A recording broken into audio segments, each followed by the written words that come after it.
हो जाएगा, फास्ट करना पड़ेगा।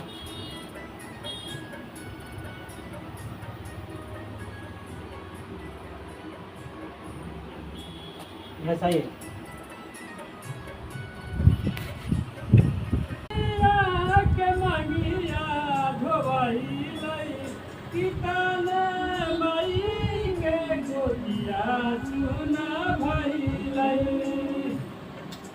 माई के थोड़ा सा लपेटिए इसको, फास्ट कीजिए। कितना माई के गोदिया सुन भइल